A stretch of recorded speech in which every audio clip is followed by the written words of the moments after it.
అందరికీ నమస్కారం. ఒకసారి సరిగ్గా మహాభారత యుద్ధం ఒకసారి గుర్తు చేసుకోండి. ఒక పక్క పాండవులు 5గురు, అలాగే కౌరవులు చూస్తే 100 మంది.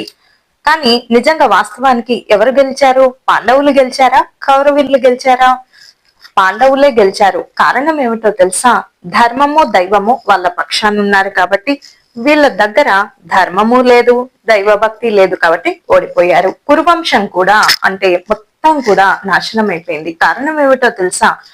కృష్ణుడు కూడా 100 తప్పుల వరకు సహించాడు. ఇక 101వ తప్పుకు మాత్రం ఇంకా ఉపేక్షించలేదు.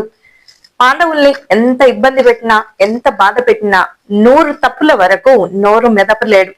కృష్ణుడు కూడా, భగవంతుడు కూడా ఒకేసారి పాపాత్ముణ్ణి సంహరించాడు. కొన్ని అవకాశాలు ఇస్తాడనమాట.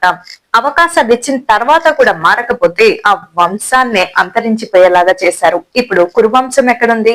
లేనే లేదు, మొత్తం అంతరించిపోయింది. కాబట్టి అప్పుడు పాండవులు అజ్ఞాతవాసంలో ఉన్నారు కదండి. 14 సంవత్సరాలు ఎక్కడెక్కడో నివాసం ఉంటూ ఉన్నారు. కాకపోతే తిరిగి వారి సామ్రాజ్యం వారికి తిరిగి వచ్చే వరకు అలా ఇబ్బంది పడ్డారు. కాబట్టి అప్పుడు కృష్ణుని సహాయంతో ఈ కురువంశాన్ని, వీళ్ళని 100 మందిని ఎలా ఢీకొనాలి? మరి వీరు గాని ఫలానా పాండవులని తెలిసిందా, మళ్ళీ ఇంకొక 14 సంవత్సరాలు అజ్ఞాతవాసం చేయాలి, పైగా ఇంకొక సంవత్సరము వనవాసం చేయాలి. కాబట్టి ఇలా ఎక్కడ బయటపడుతుందో అని చెప్పి చాలా మరి ఆ స్థావరాలు నిర్మించుకోవడం, వీరి ఆయుధాలన్నీ కూడా జమి వృక్షం కింద దాచిపెట్టడం, ఇవన్నీ కూడా ఒక ప్రణాళిక ప్రకారం జరిగింది.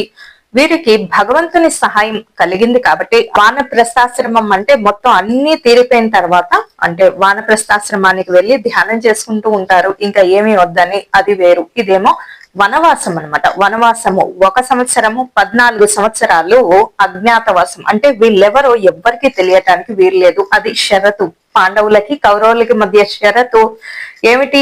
మీరెవరో ఎవరికి తెలియకూడదు, అది షరతు. ఎవరో మీరెవరో తెలిసిన మరుక్షణం మరలా 14 సంవత్సరాలు అజ్ఞాతవాసము, 1 సంవత్సరము వనవాసము, వేరసి 15 సంవత్సరాలు. ఇలా కఠినమైనటువంటి షరతులు పెట్టారు.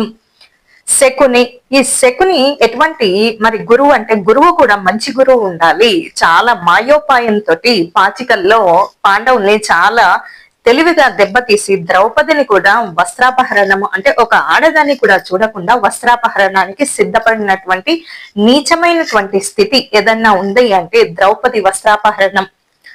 సరిగ్గా కృష్ణుడే వచ్చి కాపాడకపోతే ద్రౌపది అభిమానం కానీ గౌరవం కానీ ఏమై ఉండేది? కాబట్టి అటువంటి పాపాత్ములు ఉన్నంత కాలము మరి భగవంతుడు కొన్ని అవకాశాలు